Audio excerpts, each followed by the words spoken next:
महाकुंभ के औपचारिक समापन के मौके पर सीएम योगी ने संगम तट पर सफाई की। दोनों डिप्टी सीएम भी सीएम योगी के साथ ही मौजूद रहे।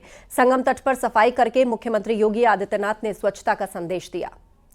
तो महाकुंभ के समापन के बाद देखिए किस तरह संगम तट पर सफाई करते हुए एक बड़ा अभियान चलाया गया, जिसमें उत्तर प्रदेश के मुख्यमंत्री योगी आदित्यनाथ ने भी सहयोग किया। सरस्वती मैया की, सरस्वती मैया की, भगवान बेड़ी माधव की, भगवान बेड़ी माधव की, प्रयागराज भगवान की, प्रयागराज भगवान की। नमः पार्वती पतिये हर हर।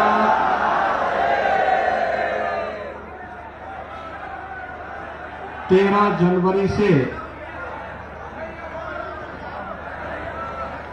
26 फरवरी तक महाकुंभ प्रयागराज के इस भव्य और दिव्य आयोजन में कल पूर्णाहुति के बाद आज आप सबका अभिनंदन करने के लिए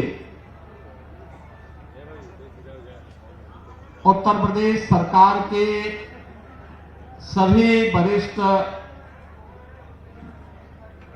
मंत्रीगण, अधिकारीगण आज आपके बीच में हैं।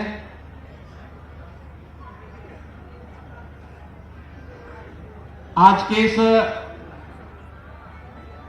आयोजन में जो विभिन्न विभागों ने सहभागिता की है, उसमें सबसे पहली शुरुआत हमने स्वच्छता और स्वास्थ्य कर्मियों से प्रारंभ की है। अभिनंदन करने का इस कार्यक्रम में मंच पर उपस्थित प्रदेश सरकार में मंत्रिमंडल के मेरे वरिष्ठ सहयोगी उप मुख्यमंत्री श्री केशव प्रसाद मौर्य जी, उप मुख्यमंत्री श्री ब्रजेश पाठक जी, वित्त मंत्री श्री सुरेश खन्ना जी, जल शक्ति मंत्री और प्रभारी मंत्री प्रयागराज श्री स्वतंत्र देव सिंह जी, नगर विकास मंत्री श्री के शर्मा जी, औद्योगिक विकास के मंत्री और प्रोटोकॉल में निरंतर सजग भाव के साथ कार्य कर रहे श्री नंद गोपाल गुप्ता नंदी जी, श्रम और सेवायोजन मंत्री श्री अनिल राजभर जी, परिवहन मंत्री श्री दयाशंकर सिंह जी, जल शक्ति राज्य मंत्री श्री रामकेश निषाद जी, सूक्ष्म लघु मध्यम उद्यम और खादी ग्रामोद्योग विभाग के मंत्री श्री राकेश सचान जी, माननीय सांसद श्री प्रवीण पटेल जी, महापौर श्री उमेश गणेश केसरवानी जी, माननीय विधायकगण श्री हर्षवर्धन वाजपेयी जी, दीपक पटेल जी, वाचस्पति जी, राजमणि कौल जी, पीयूष रंजन निषाद जी, गुरु प्रसाद मौर्य जी, सुरेंद्र चौधरी जी, केपी श्रीवास्तव जी, पूजा पाल जी, पूर्व सांसद श्रीमती रीता बहुगुणा जोशी जी,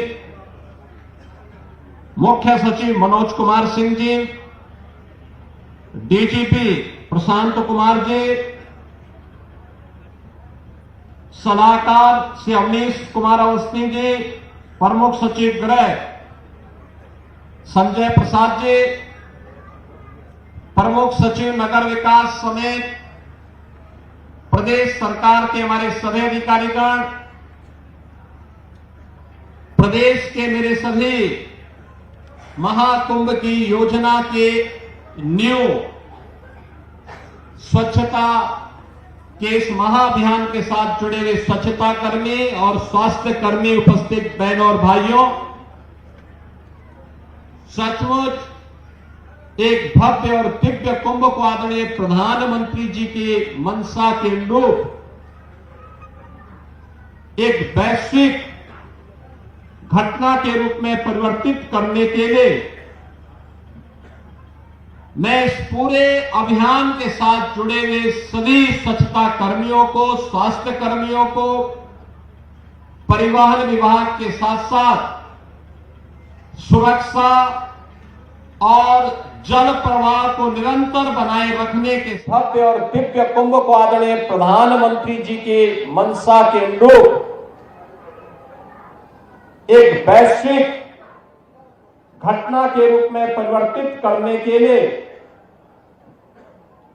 मैं इस पूरे अभियान के साथ जुड़े हुए सभी स्वच्छता कर्मियों को, स्वास्थ्य कर्मियों को, परिवहन विभाग के साथ साथ सुरक्षा और जल प्रवाह को निरंतर बनाए रखने के साथ साथ नागरिकों का भी मैं हृदय से अभिनंदन करता हूं, स्वागत करता हूं।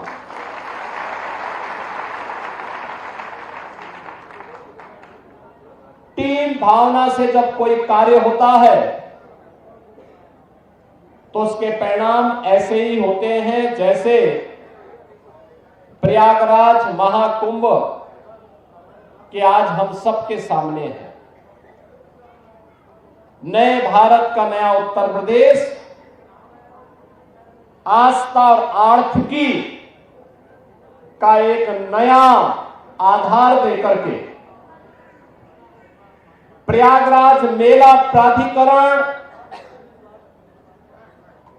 प्रशासनिक अधिकारियों, पुलिस अधिकारियों ने साबित कर दिया कि थोड़ा भी राजनीतिक इच्छा शक्ति हो और उनको सही सपोर्ट हो तो परिणाम कुछ भी लाया जा सकता है। और वो परिणाम आज इस रूप में हम सबके सामने आया है। इसके लिए मैं प्रयागराज मेला प्राधिकरण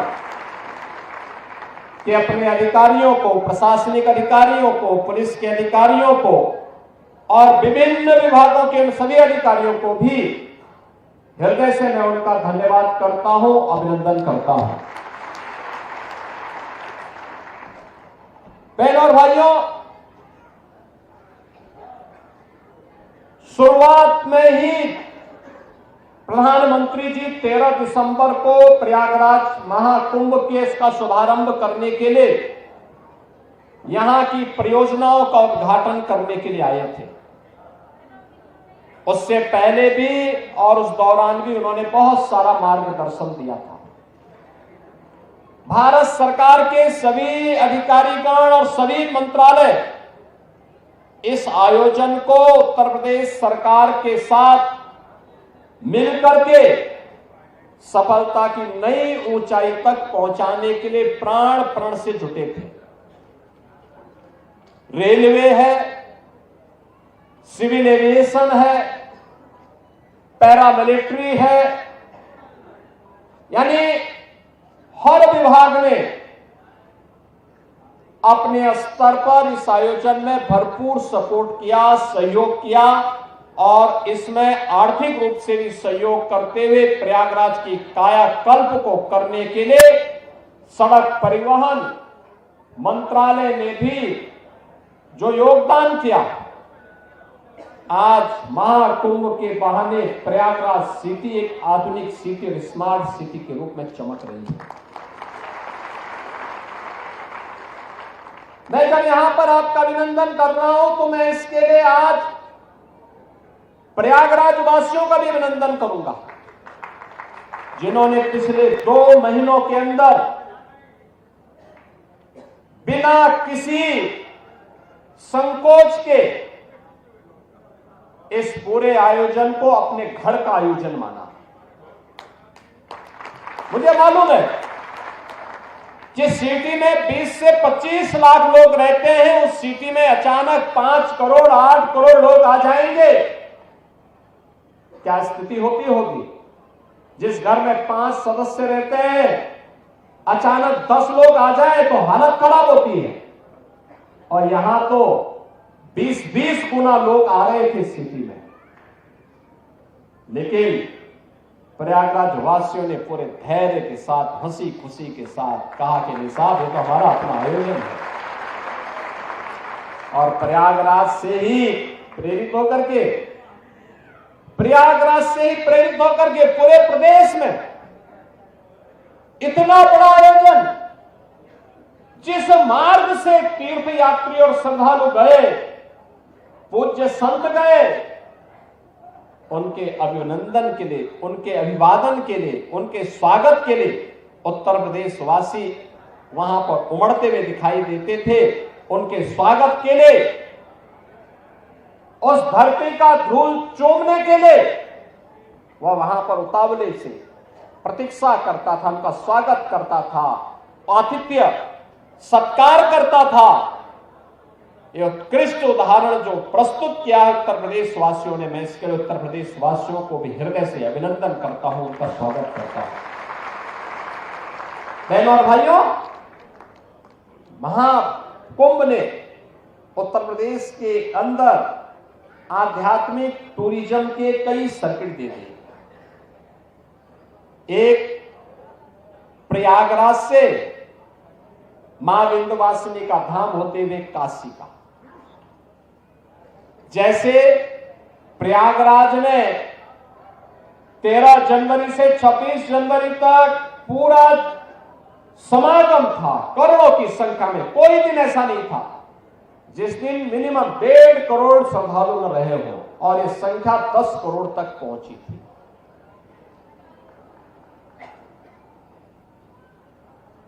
ऐसे ही मां विंध्यवासिनी धाम में इस दौरान प्रतिदिन 5 से लेकर के 7 लाख श्रद्धालु, और काशी बाबा विश्वनाथ के धाम में 10 से लेकर के 15 लाख श्रद्धालु प्रतिदिन जाता था। एक सर्किट यह बना।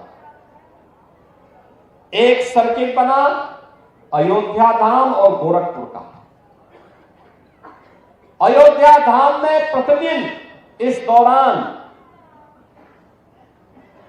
7 लाख से लेकर के 12 लाख श्रद्धालु प्रतिदिन अयोध्या धाम गया, और गोरखपुर में 1 जनवरी से लेकर के कल तक प्रतिदिन 2 लाख 2.5 लाख 2 लाख 2.5 लाख श्रद्धालु इस दौरान वहां जाता था। तीसरा सर्किट बना प्रयागराज से श्रृंगवेरपुर होते हुए लखनऊ और नैमिषारण्य का। लाखों की संख्या में श्रद्धालुओं का जमावड़ा वहां रहा। चौथा सर्किट बना प्रयागराज से लालापुर, राजापुर और चित्रकूट का। और 5वां सर्किट बना प्रयागराज से बुंदेलखंड एक्सप्रेसवे पकड़ करके श्रद्धालु जन मथुरा, वृंदावन और सुख तीर्थ की यात्रा के लिए भी गए हैं, बड़ी संख्या में, लाखों की संख्या में। और मैंने जो कहा ना, आस्था का यह इतना विशाल समागम दुनिया के अंदर कभी नहीं हुआ, कहीं नहीं हुआ। 66 करोड़ 30 लाख श्रद्धालु किसी आयोजन का हिस्सा बने। कोई अपहरण की घटना नहीं, कोई लूट की घटना नहीं, कोई छेड़छाड़ की घटना नहीं, कोई दुष्कर्म की घटना नहीं, कोई भी ऐसी घटना नहीं जिस घटना के बारे में कोई ये कह सके। विरोधी को भी ढूंढे दूरबीन लगा करके भी और माइक्रोस्कोप लगा करके भी वे इस प्रकार की घटनाओं को उजागर नहीं कर पा रहे। दुष्प्रचार का कोई मौका विरोधियों ने चूका नहीं। जिनको ये आस्था का महासगम समागम अच्छा नहीं लग रहा था, उन्होंने कोई मौका नहीं छोड़ा। मौनी अमावस्या के दिन 8 करोड़ श्रद्धालु यहां पर था। हमारी प्राथमिकता थी कि श्रद्धालु जनों को सुरक्षित स्नान करा करके उनके गंतव्य की ओर प्रस्थान करवाया जाए। क्या संगम पे, क्या ऐरावत घाट पर, क्या गंगा जी के किसी भी घाट पर, क्या रेलवे स्टेशन पर, क्या बस स्टेशन पर, क्या अगल बगल के जनपदों में इतना बड़ा समागम प्रयागराज आने की लिए तत्पर दिखाई दे रहा था, लेकिन विरोधी और विपक्षी लगातार दुष्प्रचार कर रहे थे, बदनाम कर रहे थे, अपमानित करने की भाषा का उपयोग कर रहे थे। कोई काहिरा की घटना का दृश्य दिखा करके प्रयागराज को बदनाम करता था। प्रयागराज में मौनी अमावस्या के दिन 28 और 29 की रात्रि को दुखद घटना घटी थी। उन सभी परिवारजनों के प्रति हमारी संवेदना है, लेकिन बहनों और भाइयों, उसकी आड़ में काहिरा की घटना को, काठमांडू की घटना को, किसी अन्य जगह की घटना को प्रयागराज से जोड़ करके बदनाम करने की साजिशें हो रही थी। मुझे लगता है कि जनता जनार्दन ने एक सिरे से उन्हें खारिज करके प्रयागराज महाकुंभ में आकर के साबित किया कि नहीं, तुम्हारे दुष्प्रचार में अब नहीं आएंगे, सनातन का ध्वजा अब कभी झुकने वाली नहीं है। और जो भी प्रयागराज आया उसने दो बातों की चर्चा जरूर की, जिसका उल्लेख आदरणीय प्रधानमंत्री जी ने अभी हाल ही में मध्य प्रदेश में अपने उद्बोधन में कहा। उन्होंने कहा था जो भी प्रयागराज आया उसने स्वच्छता की और स्वच्छता कर्मियों की सराहना की, और जो भी प्रयागराज आया वह प्रयागराज में पुलिस के व्यवहार की तारीफ की है, उसकी सराहना की है। ऐसे लगता था जैसे सबका अपना आयोजन हो, जैसे घर का किसी आयोजन में होता है ना, पूरा परिवार मिलकर के उस आयोजन को सफलता की ऊंचाई तक पहुंचाता है। ऐसे ही उत्तर प्रदेश सरकार के सभी विभागों में, क्या स्वच्छता कर्मी हो, क्या स्वास्थ्य कर्मी हो, क्या सिंचाई विभाग के कर्मी हो, क्या जलापूर्ति के कर्मी हो, क्या सुरक्षा कर्मी हो, क्या परिवहन विभाग के कर्मी हो, इन सभी ने इसे अपना घर का आयोजन बना करके इसको भव्यता देने का काम किया, सफलता की नई ऊंचाई तक पहुंचाने का काम किया। तब इतनी बड़ी संख्या में श्रद्धालु इस आयोजन का हिस्सा बन पाया है। और इसीलिए प्रयागराज वासियों ने भी इसको अपना आयोजन मान करके जगह जगह लंगर लगाए, अभिवादन किया, अपनी स्वयं की परेशानी को भूल करके इस आयोजन का हिस्सा बने, जनप्रतिनिधिगण इस आयोजन का हिस्सा बने,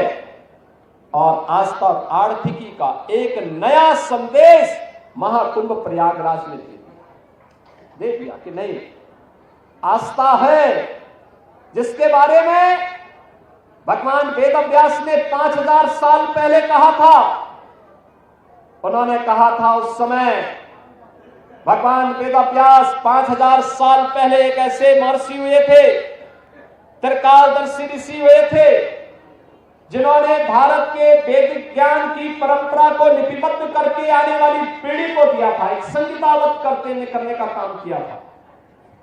भारत के अंदर वेदों को संगीतावत करने का कार्य रहा हो, पुराणों और पुराणों को लिखने की शैली वर्तमान पीढ़ी को देने के लिए इसकी शुरुआत भगवान वेदव्यास ने की। तो उन्होंने एक बात कही थी 5000 साल पहले, उन्होंने कही थी कि मैं बाहें उठा करके चिल्ला चिल्ला के कह रहा हूं कि धर्म के मार्ग पर चलो, धर्म से ही अर्थ और कामनाओं की पूर्ति हो सकती है। और प्रयागराज महाकुंभ ने भगवान वेदव्यास की इस वाणी को सत्य साबित किया है। लाखों रोजगार मिले हैं। उत्तर प्रदेश की अर्थव्यवस्था में एक नया आयाम छूने के लिए उतावला दिखाई दे रहा है। कौन नहीं आया, किसने नहीं किया? शिवालिक पार्क नगर निगम ने बनाया, जितना इन्वेस्ट किया था उससे कई गुना उसने मुनाफा कमा लिया। ऐसे ही अन्य तमाम स्थानों पर ये चीजें हमें देखने को मिली। और मुझे तो सबसे अच्छा यह लगा कि जब खन्ना जी 80 साल की उम्र में अपने को कहने लगे कि अब मैं तो 60 साल का हो गया, यानी अपनी उम्र को उन्होंने 20 वर्ष कम करके दिखाया है कि अगले कुंभ में भी वह आपके साथ यहां पे कुंभ में हिस्सेदारी बनने के लिए पूरी तत्परता के साथ काम करना चाहते हैं। बहन और भाइयों, आज जब यहां पर इस कार्यक्रम का हिस्सा बन रहे हैं, मैं आप सबसे कुछ बातें कहना चाहूंगा, और वह यह कि आयोजन, घर का आयोजन हमारा संपन्न हुआ, ये बड़ा आयोजन संपन्न हुआ। अब इस स्वच्छता को नए सिरे से प्रस्तुत करना, 66 करोड़ श्रद्धालु जहां आए हो, अभी भी आ रहे हैं, आज भी काफी बड़ी संख्या में लोग हैं। स्वच्छता का विशेष अभियान चलाना, और मैं कहूंगा आज हमने शुरुआत की है, और मैं चाहूंगा सभी माननीय जनप्रतिनिधिगण, प्रशासनिक अधिकारीगण, मेला प्राधिकरण, पुलिस अधिकारीगण, सभी लोग इस अभियान के साथ जुटे। एक एक चीज को साफ करना, मां गंगा के प्रति हमारी कृतज्ञता ज्ञापित होनी चाहिए। अविरल निर्मल गंगा बनाने के लिए सिंचाई विभाग ने जो कार्य किए, उस कार्यक्रम को अब नए सिरे से आगे बढ़ाने की आवश्यकता है। हमारी भी कोई जिम्मेदारी है। जो मां गंगा हम पे आशीर्वाद बरसा रही है, जो भगवान बेनी माधव की कृपा से इतना बड़ा आयोजन हुआ, भगवान अक्षयवट और हनुमान जी महाराज की कृपा से इतना बड़ा आयोजन संपन्न हुआ है, हमारी भी कोई जिम्मेदारी बनती है और अच्छे ढंग से। अब तक हमने श्रद्धालुओं के द्वारा कहीं पे कोई गंदगी पैदा की गई थी तो उस गंदगी को हमने स्वच्छ किया है, लेकिन अब शेष सामान के समेटने की कार्रवाई चल रही है। कोई कपड़ा होगा, कोई फूल होगा, कोई नारियल पड़ा होगा, कहीं पे जूते चप्पल पड़े होंगे, कहीं पे कुछ पड़ा होगा, कहीं पे कुछ अन्य घास फूस पड़ी होगी, कहीं पे तमाम अन्य मटेरियल, जब पंडाल हटेंगे ये सब पड़ा होगा, इसको भी हटाने के कार्यक्रम के साथ जुड़ना पड़ेगा। अगला 15 दिन इस अभियान के साथ जुटना पड़ेगा, प्राण प्रण से जुटना पड़ेगा और सभी को जुटना पड़ेगा। हमारे सभी माननीय जनप्रतिनिधिगण, प्रयागराज के वासियों को भी मैं आह्वान करूंगा कि इस कार्यक्रम के साथ जुटेंगे तो बहुत अच्छा एक अभियान, अच्छा एक मैसेज जाएगा।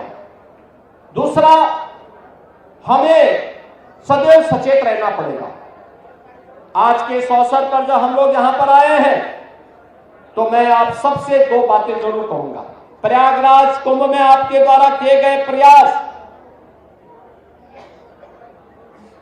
के सराहना मैं तो करूंगा ही, लेकिन साथ साथ प्रधानमंत्री जी ने भी किया है और जो भी प्रयागराज में आया सबने इसकी तारीफ की। क्या देसी क्या विदेशी, क्या उत्तर प्रदेश का वासी रहा हो, क्या प्रयागराज वासी रहा हो, हर एक ने कहा स्वच्छता थी, बहुत स्वच्छता, अच्छा था।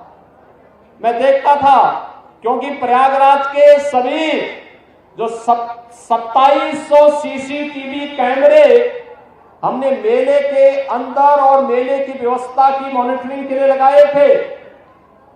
मैं प्रयागराज आता था तब तो देखता ही था, लेकिन मैं लखनऊ रहता था तब भी मैं उनको देखता था, उन कैमरों से एक एक जगह को देख लेता था और ऐसे घूमते तो जैसे 360 डिग्री तक घूम सकते थे। कुछ भी, सब कुछ दिखाई देता था, कहां पे कितने लोग हैं, कहां पर कितनी स्वच्छता है, कहां पर क्या है, और वह सब देखता था। मैं देखता था रात्रि में भी 12 बजे, सुबह 4 बजे भी स्वच्छता कर्मी लगातार इस कार्यक्रम के साथ जुड़ते थे।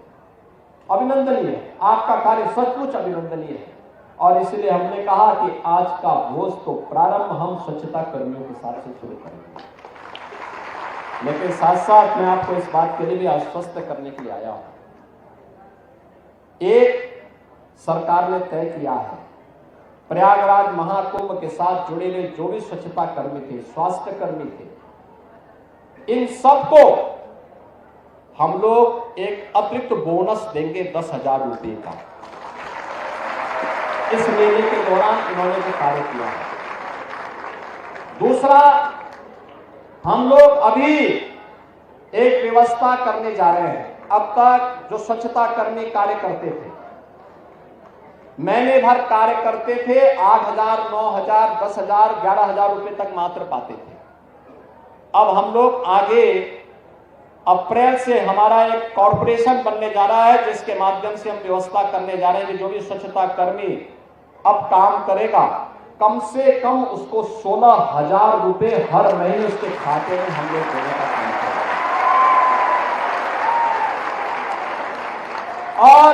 मिनिमम वेजेस केवल सफाई कर्मियों को ही नहीं, उन स्वास्थ्य कर्मियों को भी जिन्हें पूरा वेज नहीं मिल पाता था, उन सबको भी हम इसके साथ जोड़ने जा रहे हैं। प्रदेश के अंदर जितने भी ऐसे कर्मचारी होंगे जो नहीं पाते थे, हम उस कॉर्पोरेशन के माध्यम से सीधे बैंक में उस कर्मचारी के बैंक खाते में पैसा देने का काम करेंगे। इसीलिए मैं वित्त मंत्री जी को बुलाया है और अच्छा हुआ कि उन्होंने आप अपने को 60 साल का कहा है, तो 60 साल का उनका कार्य अब दिखेगा, क्योंकि अगर वे 80 साल बोल देते तो फिर तो लगता था कि वो बोलते रहे, लेकिन अब वो भूलेंगे नहीं, अब एक कार्य जरूर होगा। इसीलिए हम लोग इस कार्यक्रम के साथ जुड़े हैं। दूसरा है कि हम लोग जैसे एक कार्यक्रम आगे बढ़ेगा,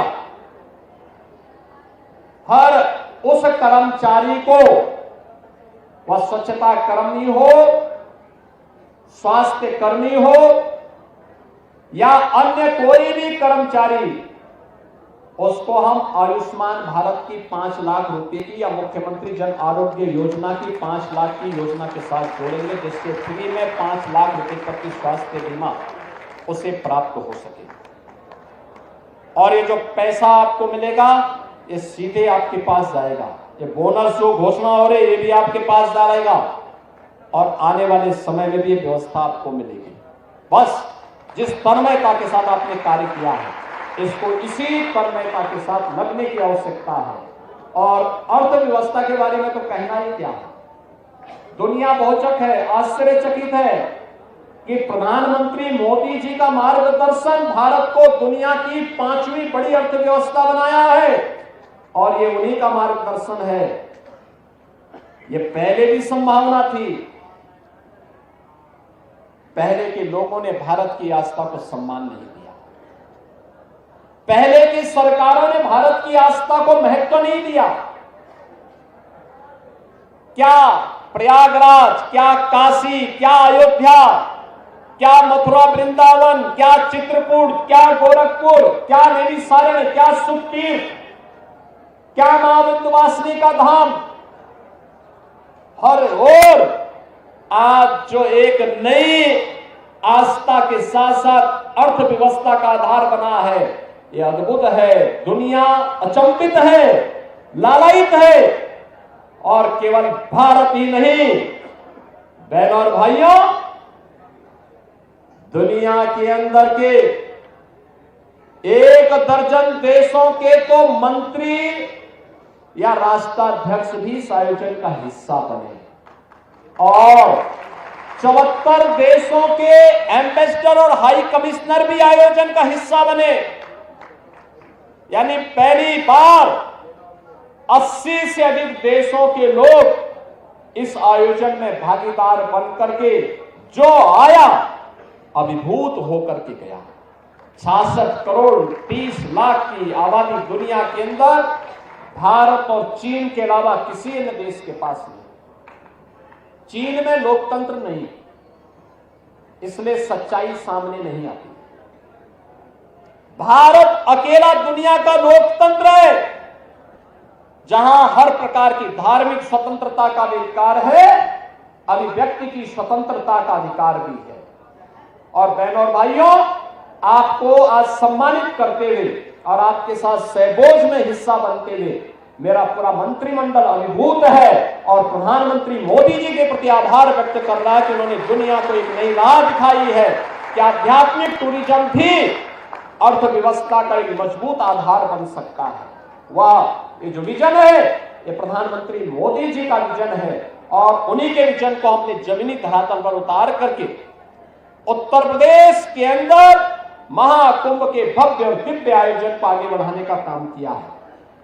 मैं आदरणीय प्रधानमंत्री जी के द्वारा जो भी मार्गदर्शन दिया गया था और जो हमारी प्रदेश सरकार ने उसके लिए केंद्र सरकार के साथ मिलकर के रोड मैप तैयार किया था, उसको प्रयागराज मेला प्राधिकरण के मेलाधिकारी, यहां के मंडलायुक्त, यहां के जिलाधिकारी, सुरक्षा की दृष्टि से एडिशनल डीजी,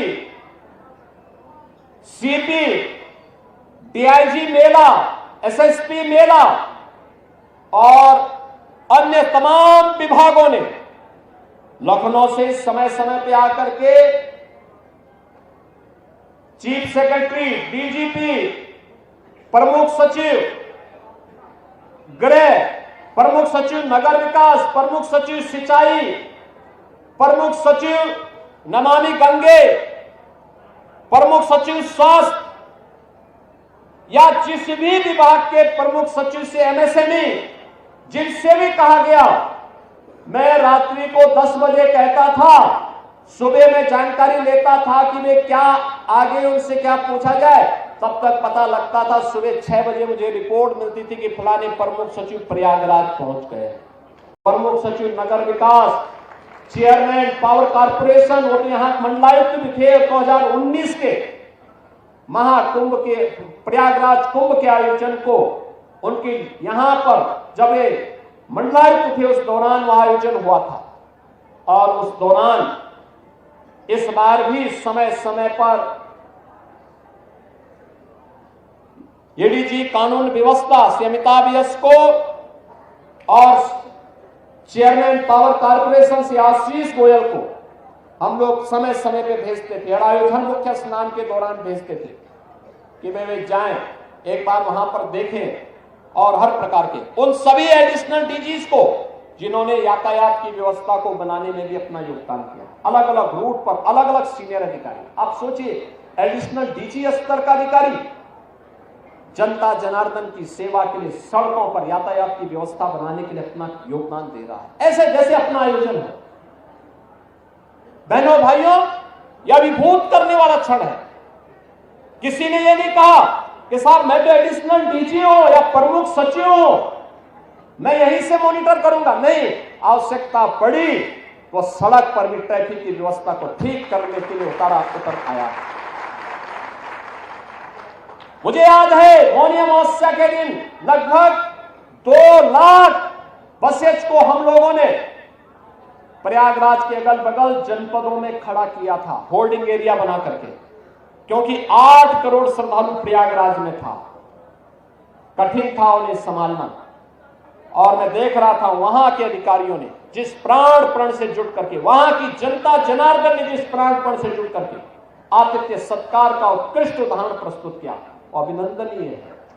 क्या मिर्जापुर, क्या जौनपुर, क्या भदोही, क्या प्रतापगढ़, क्या कौशाम्बी, क्या फतेहपुर, क्या चित्रकूट, क्या महोबा, हर एक जनपद में, क्या रायबरेली और अयोध्या और काशी को तो कहना ही क्या। काशी में प्रातः 4 साढ़े 4 बजे तक दर्शन हुए हैं, लाखों की संख्या में श्रद्धालु। अयोध्या धाम में भी यही, वे अधिकारी भी पूरी प्राणपण के साथ जुटे थे। रेलवे के हमारे अधिकारी, रेल मंत्री जी रात्रि में फोन करते थे कि कहां पे कितनी ट्रेन और भेजनी है।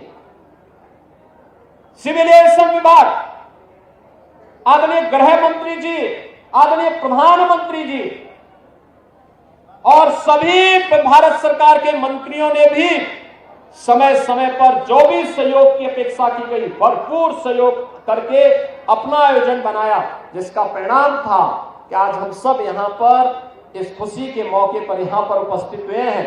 मैं एक बार फिर से आप सभी स्वच्छता कर्मियों का, स्वास्थ्य कर्मियों का और अन्य विभाग के अपने सभी कर्मियों का हृदय से अभिनंदन करता हूं, आपका स्वागत करता हूं और आपको आश्वस्त करता हूं। आपने प्रयागराज के इस आयोजन को, महाकुंभ के इस आयोजन को एक भारत श्रेष्ठ भारत के आयोजन बनाने में अपने प्राण से जुड़ करके नींव के पत्थर के रूप में काम किया है। आपकी कार्य की सराहना पूरा देश कर रहा है, पूरी दुनिया कर रही है। और मैं इस अवसर पर अपनी सरकार की ओर से आप सबका हृदय से अभिनंदन करता हूं, आपका स्वागत करता हूं और आपको आश्वस्त करता हूं कि आपके वेलफेयर के लिए सरकार इसी तत्परता के साथ आगे कार्य करेगी। आप सभी के साथ मेरा एक पूरा मंत्रिमंडल सहभोज करने के लिए भी उतावला है, क्योंकि अब तक तो हम लोग दूर दूर से ही मिलते थे। क्योंकि मैं जब भी आता था मैं आयोजन में, तो मुझे विभिन्न अलग अलग कार्यक्रमों में जाने का अवसर मिलता था, आपके साथ नहीं बैठ पाता था। दूर से ही मैं हाथ हिलाता था तो मैं देखता था कोई ना कोई हमारा सफाई कर्मी या कोई ना कोई बहन वहां से हाथ हिला करके अभिवादन कर देती थी। लेकिन आज आपके साथ बैठ करके सभी लोग आनंदित होंगे। मैं एक बार फिर से 2019 में आदरणीय प्रधानमंत्री जी ने पाक प्रक्षालन के माध्यम से आपको सम्मान दिया था। आज हमारे सभी सहयोगी आपके साथ सहभोज में भागीदार बन करके आपका मान बढ़ाने का काम करेंगे, आपका सम्मान बढ़ाने का काम करेंगे। आप सबका मैं हृदय से स्वागत और अभिनंदन करता हूं। धन्यवाद। जय हिंद।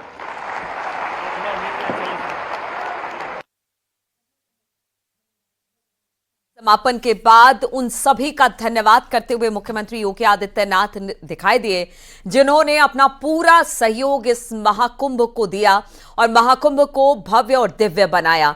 साथ ही साथ उन्होंने कहा कि अब साथ में बैठकर हम भोजन भी करेंगे। इन लोगों में सफाई कर्मी हो या फिर स्वास्थ्य कर्मी हो, पुलिस वाले हो, सुरक्षा कर्मी हो, आज हमने सुबह से देखा किस तरह से मुख्यमंत्री सबसे मिलते हुए दिखाई दिए। उन्होंने कहा कि ये जो दिव्य और भव्य महाआयोजन किया गया जिसकी दुनिया भर में चर्चा हुई और उस महाआयोजन को बिल्कुल सही तरीके से संपन्न कराने को लेकर धन्यवाद दिया। साथ ही साथ सर्टिफिकेट दिए और उन्होंने कहा कि जिस तरह से आप लोगों ने काम किया उसके लिए पूरी सरकार आपके आभारी है। आपने दिन रात एक करके काम किया जिसके लिए हम लगातार सभी को बधाई दे रहे हैं। टीम भावना से काम बेहतर होता है, मुख्यमंत्री ने कहा, और उसी टीम भावना को हमने यहां पर दिखाया। विपक्ष लगातार दुष्प्रचार करता रहा, बदनाम करने की साजिश होती रही, लेकिन इसके बावजूद भव्य और दिव्य महाकुंभ को संपन्न हम सभी ने मिलकर करवाया। इसलिए सभी को इसका श्रेय जाता है और सभी को उन्होंने धन्यवाद भी दिया। वहां पर जो स्वास्थ्य कर्मी थे जिन्होंने पूरा ख्याल रखा, जो लोग वहां पर आए उनको किसी तरह की तकलीफ हुई, मेडिकल सुविधा वहां पर दी गई। जो सफाई कर्मी थे दिन रात एक कर वहां पर काम करते रहे, मेला क्षेत्र को स्वच्छ बनाया। तो आज उन्हीं के को शुक्रिया करने का दिन और मुख्यमंत्री ने सबको शुक्रिया कहा।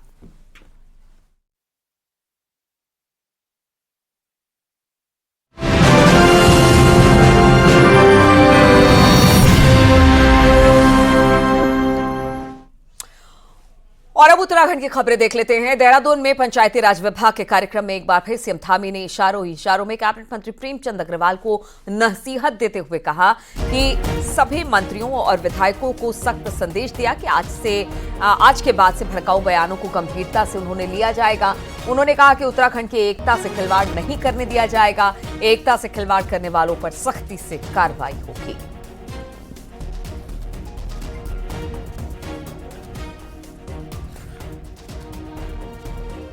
उत्तराखंड निर्माण का सपना हमारे आंदोलनकारियों ने इसलिए देखा था कि उत्तराखंड के अंतिम छोर में खड़े हुए व्यक्ति तक, लोगों तक विकास की धारा पहुंचे और सभी उत्तराखंडवासी मिलजुल कर काम करें, उत्तराखंड को आगे बढ़ाएं। इसलिए मेरा अपने सभी उत्तराखंडवासियों से आग्रह है कि किसी भी प्रकार के बहकावे में न आकर एक उत्तराखंड और एक उत्तराखंड की भावना से मिलकर कार्य करें। और आज मैं इस अवसर पर फिर से एक बार सख्त लहजे से उन सभी लोगों को, चाहे वो कोई भी हो, हमारे मंत्री हो, विधायक हो, सांसद हो, जनप्रतिनिधि हो या आम उत्तराखंडी क्यों न हो, सभी से कहना चाहूंगा कि उत्तराखंड की एकता के साथ खिलवाड़ करने वालों को हमारी सरकार बिल्कुल भी माफ नहीं करेगी। इसलिए आज के बाद इस प्रकार के भड़काऊ बयानों को भी गंभीरता से लिया जाएगा और उत्तराखंड की अस्मिता से खिलवाड़ करने वालों पर सख्त कार्रवाई सुनिश्चित की जाएगी, जो भी हमारी एकता को नुकसान पहुंचाने का काम करेगा। तो मुख्यमंत्री पुष्कर सिंह धामी को आपने सुना, जिस तरह से पहाड़ और मैदान को लेकर बातचीत की गई थी प्रेमचंद अग्रवाल की तरफ से। कहीं ना कहीं इशारों में प्रेमचंद अग्रवाल, और उन्होंने कहा कि चाहे वो कोई भी हो, चाहे पार्टी का नेता हो, आम लोग हो, जो पहाड़ की एकता है उसे कोई खत्म नहीं कर सकता। इस बात से, इस भड़काऊ बयान से, इस तरह के बयान से बचना चाहिए। मुख्यमंत्री ने साफ तौर से इस बात के संकेत दे दिए कि कोई भी इस तरह के बयान ना दे। सीएम धामी की जो प्रेमचंद अग्रवाल है, एक तरह से कह लीजिए कि उन्हें जिस तरह के बयान दिए थे पहाड़ और मैदान को लेकर कि मैदानी भी पहाड़ के ही हैं, उत्तराखंड के ही हैं, सिर्फ पहाड़ के लोग ही पहाड़ के नहीं हैं, तो इस तरह से बयान से बचने की नसीहत पुष्कर सिंह धामी की तरफ से।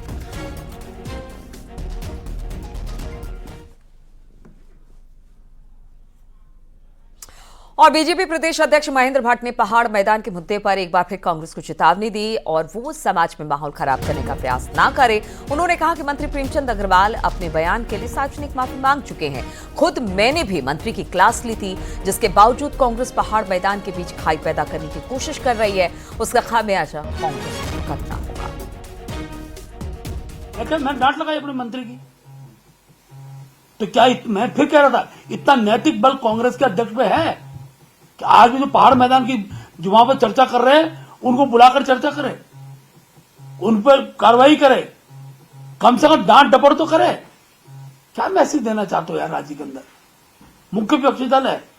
और मैं फिर कहता हूं, बार बार कह रहा हूं, कांग्रेस के बुद्धिजीवी जो नेता समझ भी रहे होंगे बड़ी क्षति कांग्रेस को होगी, और जिस दिन वो क्षति सामने आएगी उस दिन कांग्रेस को महेंद्र भट्ट की याद आएगी।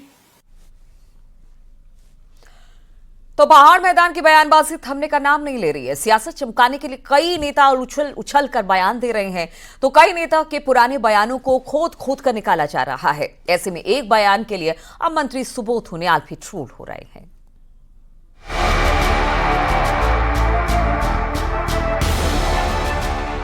ये लोग महाराष्ट्र से हैं, हम उनियाल बिहार से हैं, बागुना बंगाल से हैं, हमारा ये भाई रविंद्र भाई ये राजस्थान से आए, ये कविता साहब बोली हम भी राजस्थान, हमारे एक जितने लोग सुनाया सब भैर का मुल्कों से एक ही एक बसे, और आज हम भैर भीतर था करना। ये राज्य का निर्माण में केवल पहाड़ियों को हाथ तो मारो। मंत्री सुबोध उनियाल का ये वीडियो ऋषिकेश नगर निगम के चुनाव प्रचार के दौरान का है, जब वो बीजेपी के मेयर कैंडिडेट शंभू पासवान के समर्थन में जनसभा में बोल रहे थे। शंभू पासवान बिहारी मूल के हैं। इस चुनाव में भी पहाड़ मैदान की सियासत खूब गरमाई थी। मंत्री कह रहे हैं कि जो आज उत्तराखंड मूल के हैं, एक जमाने में वो भी दूसरे प्रदेशों से यहाँ आकर बसे। मंत्री प्रेमचंद अग्रवाल का मामला उठा तो अब सुबोध उनियाल का ये बयान भी खूब ट्रोल हो रहा है। इस पर बुधवार को सफाई देते हुए मंत्री सुबोध उनियाल ने कहा कि उत्तराखंड में रहने वाले हर नागरिक उत्तराखंडी हैं। विपक्ष के कुछ लोग ऐसे मसले उठाकर अपनी राजनीतिक रोटी सेक रहे हैं और बातों को फैलाकर राज्य का माहौल खराब कर रहे हैं। निश्चित रूप से मैंने कहा उत्तराखंड में रहने वाला हर व्यक्ति उत्तराखंडी है, और उत्तराखंड में हमारे जनजाति के लोग जो हैं ये असली, अगर ओरिजिनल निवासी की बात करो उत्तराखंड में निश्चित रूप से जनजाति के लोग हैं। बाकी लोग कहीं ना कहीं से माइग्रेट होकर आए, बरसों 700-800 900 साल पुराने हो गए। मेरा कहना यह था कि जो उत्तराखंड में रह रहा है वो उत्तराखंडी है, और इस भावना को कुछ लोग राजनीतिक कारणों से जानबूझ करके इसको फैला करके कहीं ना कहीं वातावरण को दूषित करना चाहते हैं। कांग्रेस का कहना है कि राजनीतिक रोटी तो बीजेपी सेक रही है। लोग देख रहे हैं कि पहाड़ मैदान बीजेपी के नेता कर रहे हैं। कांग्रेस का कहना है कि लोगों को विभाजित करने की बीजेपी की नीति रही है। उत्तराखंड के मूल स्वरूप से छेड़छाड़ होगी तो लोग सवाल करेंगे ही। राजनीतिक रोटियां कौन सेक रहा है और क्यों सेकेगा? भाई खिचड़ी पकाने का काम तो सुबोध उनियाल जी भी उसमें भागीदार है। और सच्चाई ये है कि जब प्रेमचंद अग्रवाल जी ने कोई बात कही थी सदन में, तो क्या रिकॉर्ड से उसको हटाया विधानसभा अध्यक्षा ने? सवाल ये उठता है कि बार बार प्लेन बाहर करने का काम कौन कर रहा है? अगर भाजपा नहीं कर रही है तो बता दे। पहाड़ मैदान का मुद्दा और उस पर आरोप प्रत्यारोप, सियासी गलियों से लेकर सोशल मीडिया प्लेटफॉर्म तक ट्रैफिक जाम जैसी स्थिति है। ऐसे में सियासी बयानबाजी की लड़ाई कहां जाकर थमेगी, कहां नहीं जा सकता। न्यूज़ 18 के लिए देहरादून से सुनील नवप्रभात की रिपोर्ट। उत्तराखंड में मौसम पिछले 24 घंटे से बदला हुआ है। देहरादून समेत प्रदेश के ज्यादातर इलाकों में सुबह से ही बूंदाबांदी का सिलसिला जारी है। वहीं पहाड़ों में 3200 मीटर से ऊपर के इलाकों में कई जगह पर बर्फबारी हो रही है। पश्चिमी विक्षोभ के असर के चलते इस बारिश और बर्फबारी से एक बार फिर प्रदेश में ठंडक लौटी है। मौसम विज्ञान केंद्र के पूर्वानुमान के मुताबिक अभी अगले 48 घंटे तक इसी तरह का मौसम बना रहेगा, जहां शाम के बाद तेज बारिश भी कई इलाकों में देखने को मिल सकती है। 3200 मीटर से ऊपर के इलाकों में बर्फबारी का सिलसिला भी जारी रहने के आसार हैं। तो अगर 27, 28 ये 2 दिन की हम बात करें फरवरी की, आज और कल के लिए, तो इसमें देखेंगे जो हल्की से मध्यम बारिश पूरे प्रदेश में जो है ज़्यादातर जगहों में मिलने वाली है। इसके साथ साथ जो हमारे अंदर के डिस्ट्रिक्ट है, उत्तरकाशी, चमोली, पिथौरागढ़, रुद्रप्रयाग और बागेश्वर, तो इनके जो ऊंचाई के क्षेत्र हैं, जिसमें खासकर मैं कहूँगा 3200 या 3300 मीटर से जो ऊपर के हैं, तो उनमें हैवी से वेरी हैवी स्नोफॉल भी कुछ जगहों तक में वो दिखेगी। साथ साथ हैवी रेन्स की भी बात करें तो इन डिस्ट्रिक्ट्स में हैवी रेन्स भी कहीं कहीं पर मिलेंगी। उत्तरकाशी के निचले क्षेत्र में सुबह से हल्की बारिश जारी है और ऊपरी क्षेत्र में हल्की बर्फबारी शुरू हो गई है। तस्वीरें गंगोत्री धाम से है, जहां पर सुबह से हल्की बर्फबारी जारी है। कड़ाके की ठंड पूरे क्षेत्र में महसूस की जा रही है। अगले 2 दिन इसी तरह का मौसम ऊपरी क्षेत्र में देखने को मिल सकता है। वहीं उत्तरकाशी के ऊंचाई वाले इलाकों के क्षेत्र यमुनोत्री की पहाड़ियों पर भी लगातार बर्फबारी हो रही है। ताजा तस्वीरें यमुनोत्री धाम क्षेत्र की है, जहां पर बर्फबारी से लगातार बर्फबारी हो रही है। मौसम विभाग ने 28 फरवरी तक बर्फबारी का अलर्ट जारी किया हुआ है। वहीं पहाड़ों में बर्फबारी के बाद से फिर एक बार से कड़ाके की ठंड लौट गई है।